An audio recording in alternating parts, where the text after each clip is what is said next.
So, what is the point? What is the point? What is the point of all of it? What is the point of doing this versus that? What is the point of voting? What is the point of trying to grow?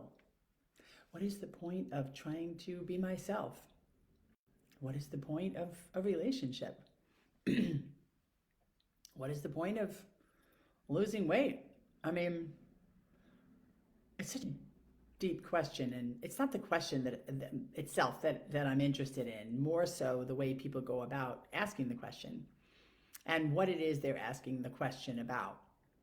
So, I've heard it said that the point is to grow along spiritual lines. And I would agree with that. I think there's a very kind of like holistic purpose. I think it has intentions that are broad, but you could also narrow it down to, for example, if the point is to grow spiritually, what does that look like in my daily life?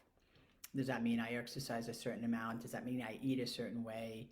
Does that mean I want my relationships to look a certain way, or certain needs to be provided for me and the other person? And then how am I going to meet those needs, right? And I can measure the way I'm meeting those needs by what my point is, right?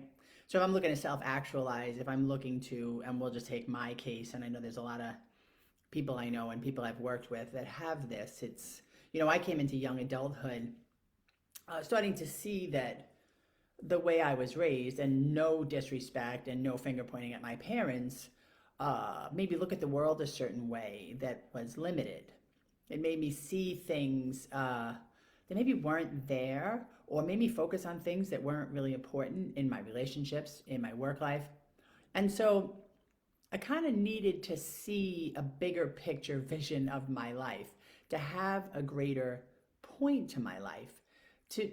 I wanted to grow more. I wanted to become more. I wanted to be a better worker, and the purpose of that was so that I could like my work and feel purposeful at work. And I wanted to do a lot of things, right? So I wasn't, trying to, make anything wrong. I was just trying to expand my horizons. I was trying to look at my life as something potentially bigger than the way I had been handed my life, right?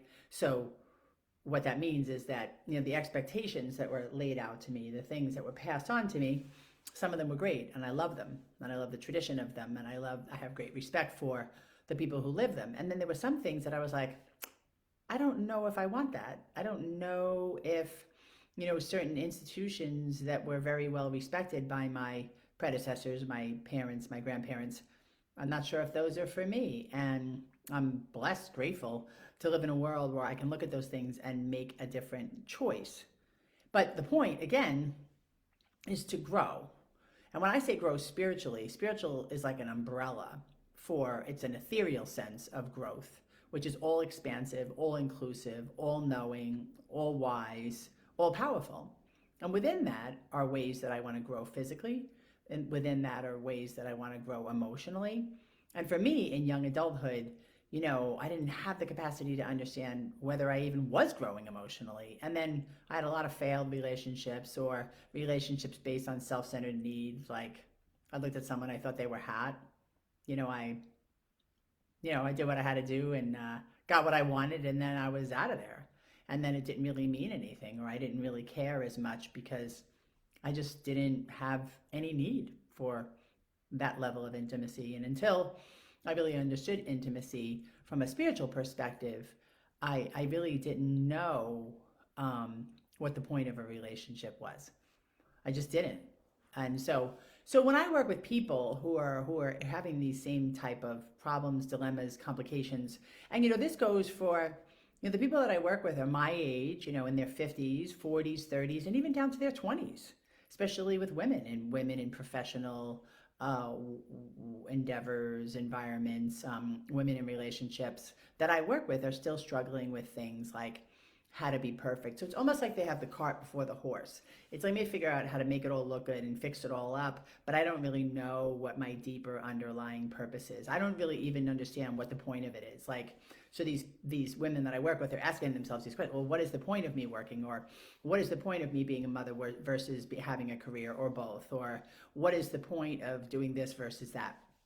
And so these questions are really, really like they have to start being answered, because otherwise you're just living without a purpose, without a point, and without really knowing why it is you're doing what you're doing. And like that's kind of flat, it's kind of dull, and it's kind of purposeless. And I don't really see it being able to make you happy until you start answering that deeper question. Anyway, so that's all I got about the point, So what's the point for you? What are you seeking? What do you want to know about yourself, about your life? And I hope to see you tomorrow.